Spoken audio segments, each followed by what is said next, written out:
Today's conversation is about something that affects every single one of us, whether we realize it or not. Mental health. It shapes how we think, how we feel, how we love, how we work, how we deal with pressure, and even how we see ourselves in the mirror. Yet, for decades, it has been one of the most misunderstood and most neglected part of human health. Many people suffer silently. Some people don't even realize what they are experiencing has a name. Others know something is wrong about them, but they feel ashamed to speak about it. Anxiety that never turns off. Please welcome Dr. Abu Nasim. Nasim, thank you so much for coming. Very welcome. Thank you for having me here, Shahir Bhai. Thank you. Every time you are here, we are happy, more than happy. So this time new topic. Nasim Bhai, to begin, how do you define mental health in very simple terms?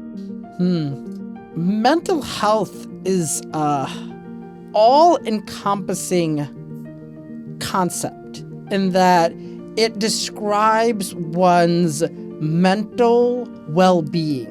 And when I say mental well-being or mental health, it's more about how does the mind find peace and happiness, ease, comfort.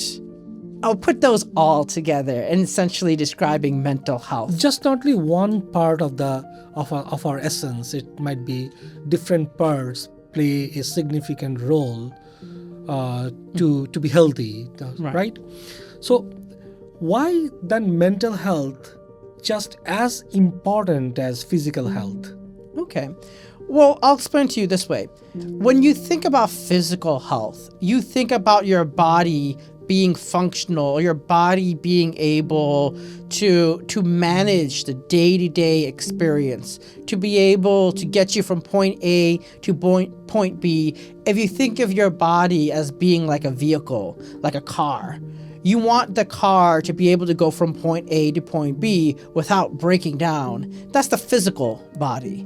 But when you think about mental health and the ability and the strength of the mind, again, using the analogy of the car, to go from point A to point B, how fast are you going? Are you breaking down along the road? Are you meandering or wandering off? Are you actually able to get to that destination? Right. All of that depends on one's mental health. But in your experience, what is the most common misunderstanding about the mental health in normal people? If there's a most common misconception about mental health, there's this idea that all mental health is happiness. People equate mental health with being happy or just having a positive mindset or a positive mentality. There's definitely a lot more than just being positive or just being happy. If we put it in that way, say for example, if I want to say that my mental health, how can I feel that my mental health is in optimum condition, or I can say I am having a very good mental health? So this question is it's a tricky question because... Yes, I can understand it's closely related to positivity. It might, how you perceive one thing and how you take negativity out of your life and think positive in all the way along.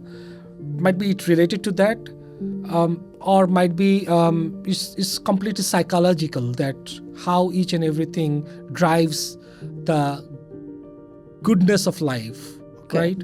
Right. So when you talk about optimum mental health, you have to understand how is your mind being applied and what context? Because what's optimal in one aspect of your life may be different in terms of overall global well-being. And I'll give you an example. So let's say in terms of mental health, in terms of being a good father, being a good parent, being a good husband, that might be one aspect in which this affects your overall mental health. And in these contexts, you might be thriving in. However, let's say your relationships with your friends, while you are investing a lot of your time and energy caring for your wife, for your daughter, but then you're neglecting your friends, then there's that other aspect of mental health that is affected, the social health, the social relationships. So when we talk about mental health, it's a very large web.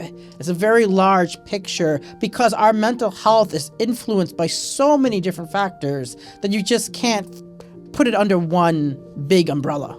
I think that leads to my next question, which is, how does stress, environment, relationship, and the total biology interact to shape mental health? Okay, that's a great question. So when we talk about stress and mental health, stress can both help us and also hinder us. And it depends on how our body and mind responds to stress. So when we are coming across a stressful situation, again, using the car metaphor. Right. If you're trying to get from point A to point B, and at some point in the road, your car tire, let's say, breaks, you get your tire bursts. Right. This is stressful. This is difficult. And But what is the difference between anxiety and stress? And means, say for example, my tire is burst, then I'll be stressed at the same time if the tire burst in a very empty road or very out, say for example, countryside, where I think that I might not have that kind of help. Then it will take my stress to a next level, which might be anxiety. That leads to my safetiness. So how it's related?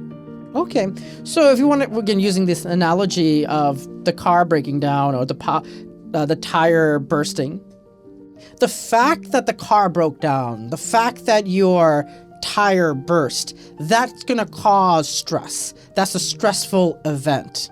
Now, the magnitude of that stress, the flavor, the emotional reaction to that stress, that's where the anxiety comes in. Because you have this stressful event, but as you're saying, let's say you're on a busy road, there's all these cars passing around you, everyone's driving 60 to 80 miles per hour, then you're going to be especially stressful and anxious because you're worried about where you're going to stop the car, where you're going to change the tire, whether or not you can call, your insurance company, exactly, to go and like change your tire and everything. Right. But that's going to be very different if you're on some country road, barely any cars. You know that there's a town 3 miles down the road and someone can drive over. Because environment plays a significant role that how stressed I am or how stress can lead to anxiety, right? Stress can lead to anxiety. It's how you interpret the stress. Okay. And this gets back to what I was saying before, whether or not stress is inherently bad or good, and in what ways is it helpful, in which ways is it harmful. If you have this stressful event and you are panicking, you don't know what to do, you're feeling overwhelmed, you're getting stuck, and you're just in this quagmire and in these difficult feelings, then the stress is hindering your nervous system. You are unable or having difficulty responding to meet the moment. That's when your system is getting bogged down. Right. However, if you have resilience, if you're able to see stress as a means of kind of growth, and we'll talk about this later, but post-traumatic growth. But the idea is you have this stressful event, you understand, you're able to keep your mindfulness, your awareness, you're being able to be contact with the present, and then you're able to respond appropriately to that stress. And when you have that appropriate response, then that stress is minimal. You're not feeling anxious, you're not feeling depressed. You might experience other emotions, but it's not really harming you or hindering you so much. So what is that? Does stress have different kind of definitions? For example, normal stress, overwhelmed stress. Does this stress have different kind of definitions? Well, to break down the idea of stress itself, very often stress is related with a hormone called cortisol, or it's a neurotransmitter. It's a biological chemical that goes through our body, cortisol. And with this, with cortisol going through your body, it causes certain effects onto your body. Certain organs might secrete different responses. Your body gets more tense. You get more stressed when cortisol is through your system. And usually that's a response to stressful events. Right. What is the most common form of anxiety you see in the adults today? Most common form of anxiety. Okay, that's a very good question. So I'll respond in respect to the clients that I work with and the most common based on experience. So one thing I see, because I work with a lot of young adults who are entering into the workforce, that are maybe starting college, first job, maybe they're just recently get promotions. And what I tend to see is when you're engaging in new, novel work, it's naturally going to be anxiety provoking. Okay. Like, for example, if you have to give a presentation in front of 100 people and your boss is there to go and make sure you do a good job, that is naturally going to be anxiety provoking. Okay. You don't necessarily have an anxiety disorder. Doesn't necessarily mean you have panic disorder if you're panicking right before a big presentation. In some sense, anxiety is a natural response in terms of understanding and weighing the risks of the future. And in actuality, if you don't have anxiety at all, you wouldn't be preparing for the future. Right. So some anxiety is acceptable, but to answer your question, the most common type of anxiety I see is that catastrophizing. They see the future as a catastrophe, and they're acting as if it's a catastrophe, so then their mental health is on the decline. And they're physically fidgety and frustrated and overwhelmed because they automatically assume that an anxious event is happening. But what you're trying to say that anxiety just not affect mind, it can also affect the body. Yes, it can. And how bad the effect is, or how it's correlated? Okay, so anxiety affects people differently, and there are degrees in which anxiety can occur in the body. So if you're experiencing anxious thoughts, often they're described as racing thoughts. And if you're having racing thoughts, you might notice your palms are sweating, you might get very fidgety, your thoughts might start getting scattered. And if you're experiencing even more anxiety, that's when you're getting to an extreme of such as panic. Right. And if you're panicking, you might experience shortness of breath. Right. You might have difficulty, you might experience your heartbeat bumping very, very, very fast. And you might notice that it's hard to even breathe. You might notice your vision constricting. And this is when the anxiety is getting so extreme, you're almost disconnecting. You're just sucked into it. Right. But say for example, today our life is much more open, right?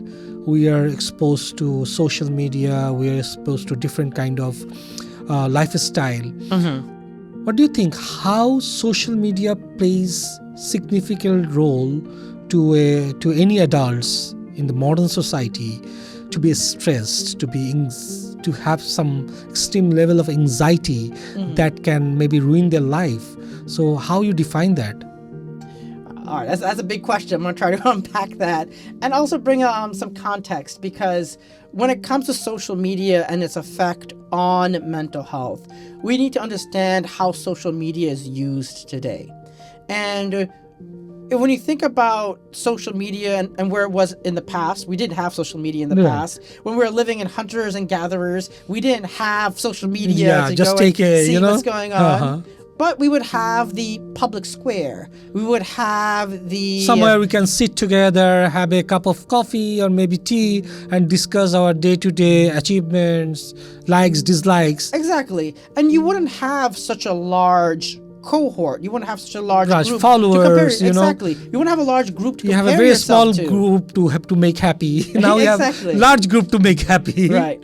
So there's a number called Dunbar's number. Okay. And it refers to the fact or to the position that we used to live in villages or tribes by about 150 people. And research shows that because we used to live tribes around 150 people, we would remember around 150 names. Wow. Because this was the size of our tribe. Right. But in our modern society, some people might have thousands of friends on Facebook, tens of thousands of followers on Instagram or TikTok and all these different other social media platforms. Biologically, we're not designed to be able to compare and contrast and connect with so many people. And now that we have all of these different metrics and systems to compare ourselves with in terms of our social cohort, our sense of, what's the word I would like to use? Our sense of normality, our sense of what is the norm, what are the expectations, that has skewed so much. And that's because in social media, what we see is people's highlight reel, the best of the best. They only shows their happy path, right? The moment they're happy. But in social media, people hardly shows the pain they're going through, the misery they're going through, right? We can only see the happy part of the life. Exactly. And usually because we're seeing that happy side, we might start judging our mental health, judging our life, and like, why isn't it so exciting? Why am I eating that? Why am I not eating delicious food? Why am I not bungee jumping off of a canyon? Why I'm not driving that expensive car? I think that is one of the, say for example, if you see someone using expensive car or maybe expensive watch or earning so much amount of money in the trading, that create anxiety, that create, But it's not just that form of anxiety. It's also the social anxiety where, let's say you're on Facebook, you see your cousin getting married and they're having kids, and then your uncle is getting a new job, and then you see all these people are making their life milestones, and then you might reflect on yourself, oh, am I married? Do I have kids? Do I have a good job? We're just constantly comparing ourselves to other people. And competing with others. Right. And people only post when they're getting the job. They're not posting the 20 failures or the 20 rejections before that final job. So you can say social media is playing a significant role on to create a stress, anxiety in our daily life. How do you explain depression to someone who has never experienced it? So, in describing depression, there is, you have to understand it in terms of degrees. So, depression is reference to a very severe or deep sadness. You can be a little sad, like let's say you're enjoying some ice cream and someone pushes you and you drop your ice cream onto the floor. You're sad in the moment. You lost your ice cream. But you're not going to do something drastic. It's not like your life is going to move in a different direction because... Or my life is not depend on that ice cream. Exactly. But on the other hand, let's say you got fired from your job. And this job was your source of your livelihood. And now you have to gotta go back into the workforce. You gotta start looking for a career again. You might only have so much money and savings in your bank account. So that degree of sadness is going to be far more severe. It's going to be far more heavy. And when you have that heavy, severe sadness, that's when you go into depression. And when you're going into depression, what you tend to see is a low or reduced mood. You tend to be get sad. You're less engaged with the world. You communicate less with friends and family. You don't find joy in the things you typically enjoy doing because you have this kind of gloom around you. And often you're also sleeping a lot more. Okay. Or you might be very irritable, and you're sleeping a lot less. So there's a combinations of different symptoms that might come up. So depression is different than sadness or grief, or it's a different level of sadness? It's a different level, but usually with depression, it also connotates or gives an understanding of time. So when you're depressed, it's usually that deep level of sadness over a longer period of time. So you might have a brief depressive episode that might last maybe a week, maybe a few weeks. But if your sadness is continuing on for a couple of months, then you're dealing with depression. You're dealing with an extended, severe level of sadness. Right. So I know you already answered this, but what are the most common warning sign that the person is going to a depression mode or he's just entering into the depression? So if you are looking at someone or you're examining yourself and you're wondering whether or not you're moving towards depression or experiencing depression, first is the lowered mood or more sad moods. You're less engaged with the world. You're less excited about the world. You want to do less.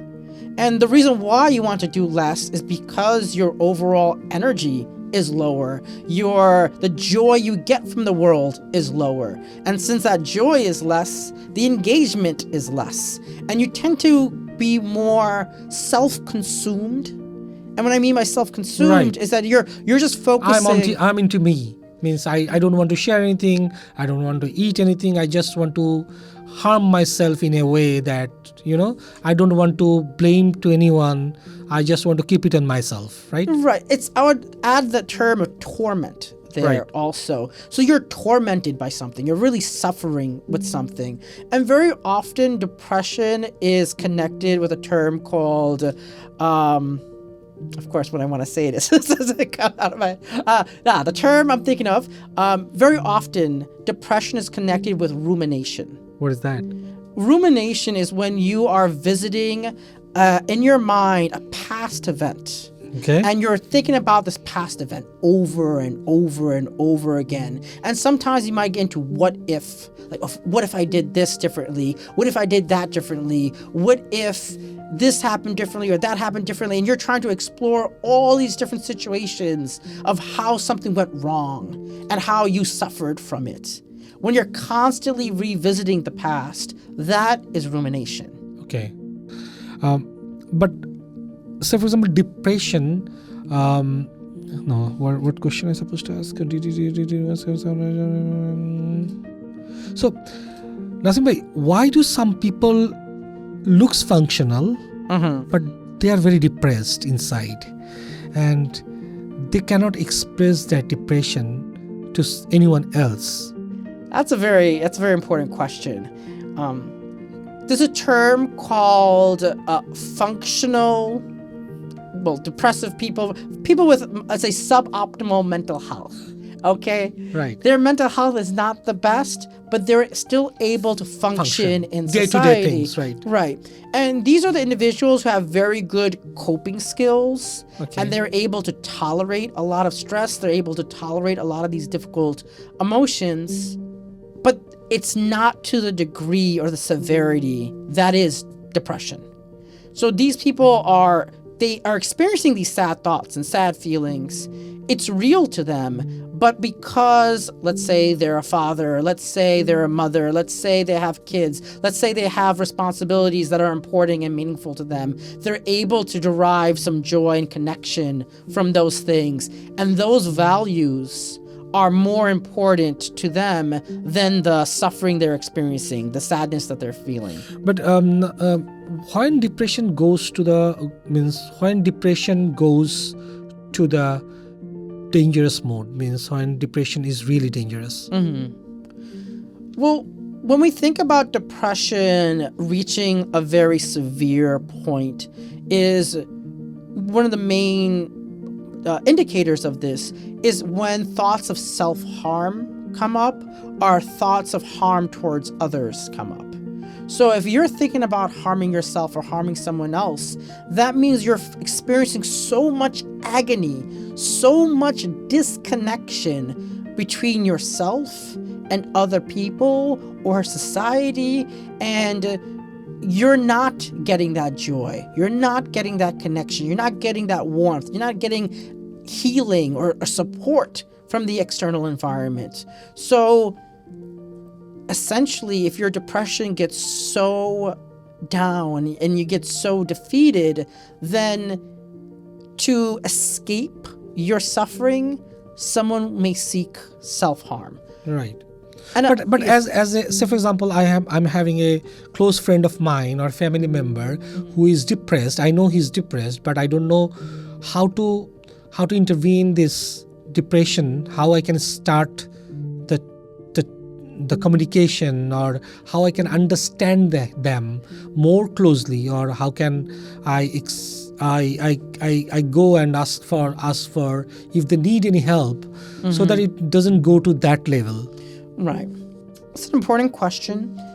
When it comes to interacting with others, and especially if you see them as being depressed and you want to help support them, one, communicating with them, letting them know you're there for them, you're there to support them, you're there to talk if they're comfortable with talking, being able to share your own struggles with this person so that they feel more comfortable in sharing their struggles.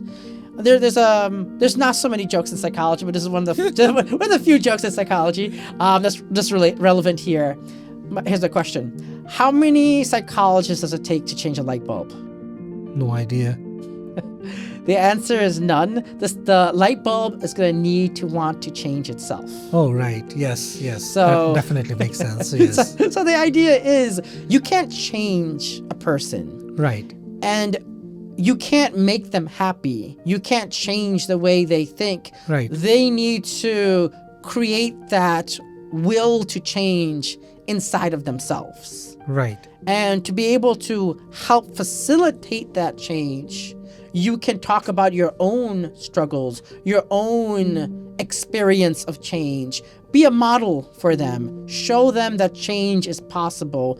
Have that conversation and create a non-judgmental environment to share some of those struggles.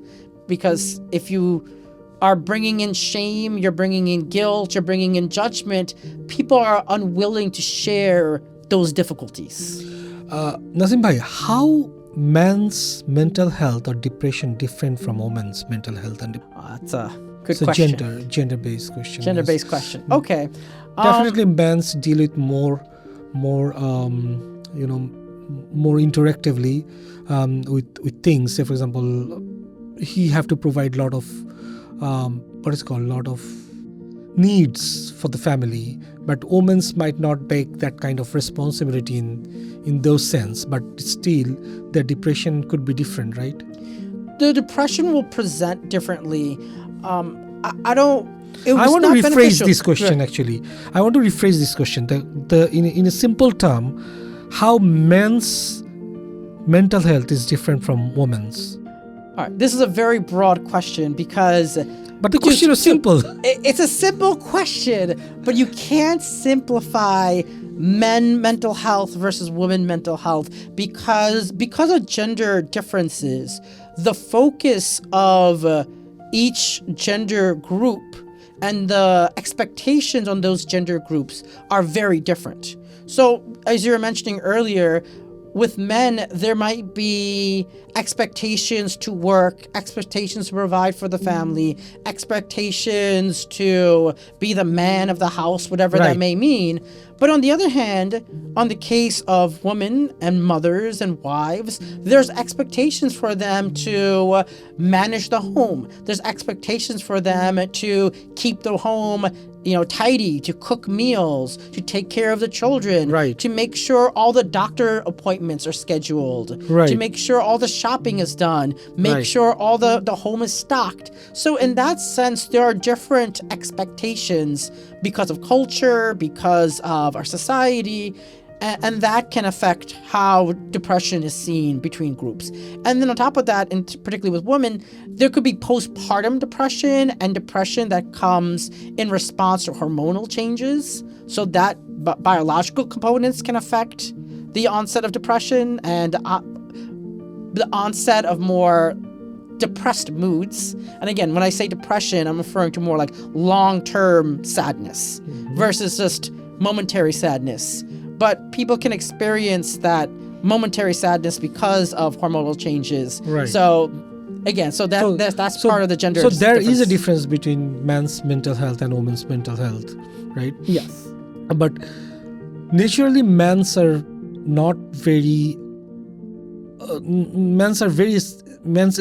a lot to talk about their emotions, and that leads to a disaster of their depression. Right. That's their suffering. So I want to just give some context to that. Research shows, again, this is part of the gender differences.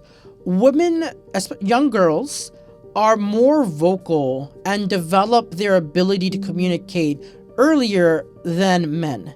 Right. So women tend to be more communicative, more chatty. They tend to be more receptive onto the emotions of other individuals. Because again, stereotypically, in villages and in hunter-gatherer society, women were typically the caretakers. So to some degree, because of evolutionary psychology, they're primed to be able to recognize and be sensitive to the emotional states of other members in the tribe. Right. But on the other hand, referring back to the hunter and gatherer lifestyle, men were more focused on hunting. Men were more focused on going out and going to war or going to other situations where understanding emotions and feelings were less important. Right. Then how can parents, maybe friends or families, better support men's health? How to better support men's health? So one of the ways to better support men is to acknowledge what men are doing, how they're contributing, how they're supporting, just communicating with men in general and checking in with them. How are you? How's your day? How's your mind? What is on your mind? And not just saying that and then if they say, I'm fine, kind of just leaving it, okay, they're fine. No need to pry further, because men tend to be more protective. Because with men, they want to create this image of masculinity, but also security. Because part of the expectations for men is to create security in the home. And because they're supposed to bring security, they act secure. They act as if nothing is wrong.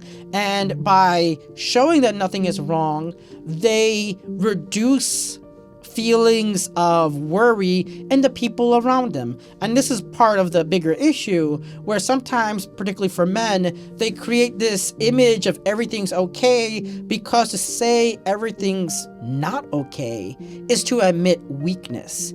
And men naturally just don't want to admit weakness. It demasculinates them. But the thing is, when you're depressed, you might be leaning to substance use, say for example drugs and anything.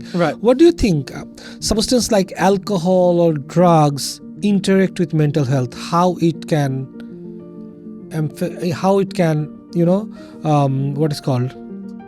I'll phrase it. So substance like drug, alcohol, how it interact with the mental health, if I can say right there. Okay, I get what you're asking. So when men or women are struggling with their mental health, they're having difficulty to cope with those emotions, to be able to respond and learn from those emotions. Sorry. I think I need to, because of the podcast, I need to correct this question. Okay. So the question is, when you are depressed, we saw in statistics that when people are stressed, they are very much taking different substance, right? I want to ask you that, does substance really help with depression, or substance like alcohol or drugs, how it interact with mental health? Okay, that's a great question. So in respect to the interaction of substances with mental health, substances are a means of coping with mental health problems, and they are disadvantageous or an ineffective way of coping with mental health problems. And let me explain that further. So if you're struggling with depression, or you're struggling with anxiety, or you're struggling with some kind of mental disorder, maybe you think, I'm going to start drinking because when I have a couple of beers or I have a few shots, I start getting a little bit more loose. I get a little bit more, I'm having a good time, and I'm, singing karaoke, and I'm doing this and I'm doing that.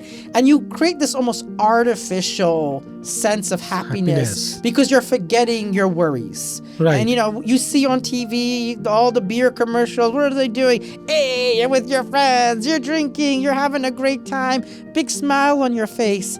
But when you're drinking, you're ignoring the reason why you're sad in the first place. So you're not actually dealing with the source of your suffering or your sadness. You're covering it up with drugs and alcohol. And essentially, as what I was saying earlier, it's just an ineffective coping mechanism for those stressors. So at what point does use... Okay, that's an important question. I want to make a distinction between substance use and substance abuse. When you're getting to substance abuse, that's when you're going in the realm of addiction. So, and this is a very nuanced question because let's say someone takes Prozac for depression, okay, or Zoloft for depression, and they take Zoloft every day to improve their mood.